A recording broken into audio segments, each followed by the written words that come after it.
Okay, so here's the thing. I bought an iPhone 10R in 2020. Actually, 2021. I had that phone up until I want to say, well, I just recently got rid of it. The reason why is because I just stopped having a cellular signal after a while, and I wasn't able to, make calls or receive calls and stuff. But one of the things that I had never considered while I was going through that whole issue with the phone was, what if this was a symptom of the damage that was on the phone? I'll rewind. So I've had this phone, this iPhone 10R, until recently, like this month, December.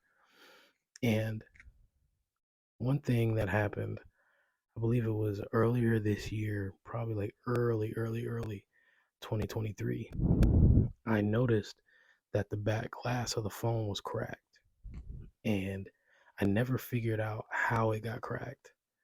And at first, it was just a small, like, little hairline crack across the screen.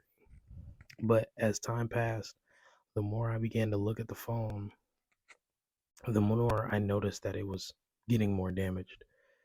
And I got to the point that at some point I bought a case that completely covered the back of the screen. So I couldn't even see the damage anymore. So the phone was protected, but the damage was covered. So I couldn't see what was really wrong with the phone anymore until uh, there's a cutout on the back of the phone for the camera. I didn't notice how damaged the phone was until I saw the cracks of the phone begin to creep up into the area where the camera was on the phone. Luckily, it never affected any of my cameras or anything like that. I mean, not that I take a bunch of pictures or anything, but after a certain amount of time, I took off the case and the back glass was completely destroyed. It went from just a little hairline fracture in the glass to like shattered pieces missing to where you could see like the inside components of the phone. I don't know for sure whether or not that affected my cellular service and my modem in the phone, which is what connects your cellular service. I'm sweating. It's hot in here. Sorry, but I don't know for sure that that was symptomatic of the cracks in the back glass. But what I do know is that had I taken the phone to a repair place, they would have replaced the back glass. And if anything was damaged underneath the glass, they probably would have fixed that and repaired it too. So if the issue was like a hardware issue inside of the phone underneath the glass that needed to be replaced, more than likely they would have fixed that because it got to the point where I could not use the phone. It wasn't just a cellular issue. When I took the phone to Apple because I hooked it up to my computer to update it because it said I needed a cellular update, it it just was stuck in recovery mode for like a week. So I took it to Apple and I let them do it, and I was like, I just need it fixed. I need to take it out of recovery mode. I sat there for about, it felt like like an hour or two, but it was really only like 10 minutes. And the guy comes back and he's like, it's a no go, boss. I'm like, what's wrong with it? He's like, the logic board is malfunctioning. It's something with the logic board. The phone will not work. He's like, I could repair it for you, but at this point, the repairs aren't even worth it because it would cost more than the phone is worth now. You could try to replace it. He said the repairs would be like probably like 350 to repair the logic board in the phone. Not to mention they're gonna replace the glass because the glass is shattered and they're not gonna put shattered glass back on the phone. So I was like, how much to replace it? He's like, it's gonna cost you about 140 for a new phone. And at the time, I didn't have the money to do either of those things. So I was like, all right, boss, I'm gonna figure something out. I have a new phone. I didn't got it figured out.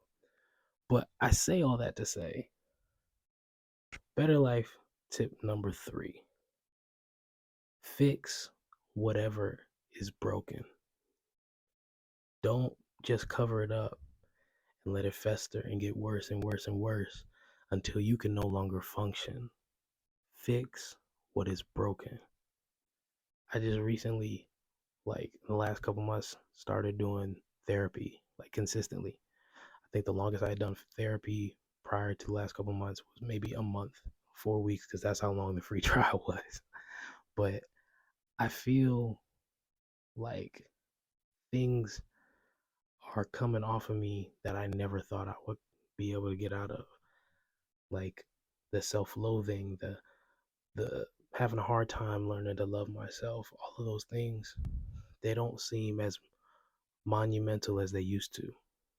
And it's become much easier to work through my thoughts and work through those messed up thoughts that I had about myself and the things that made me feel like I wasn't worth it, worth anything.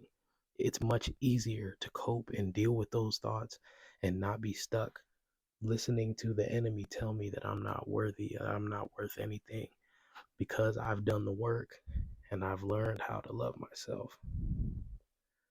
So, for any of you who are struggling with the idea of talking to somebody, I'm gonna get a little closer so you understand. You need to talk to somebody, whether that's starting off with just a friend that you can vent to, or you getting like whatever you need to do, talk to somebody, preferably a qualified mental health professional. If it's your pastor, what if you have an accountability partner, you need to talk to somebody, preferably a mental health physician, followed by your nearest God fearing brother or sister in Christ.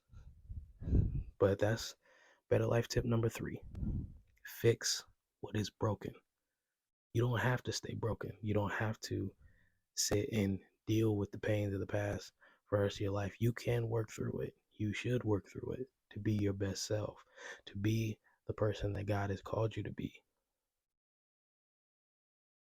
Fix what's broken.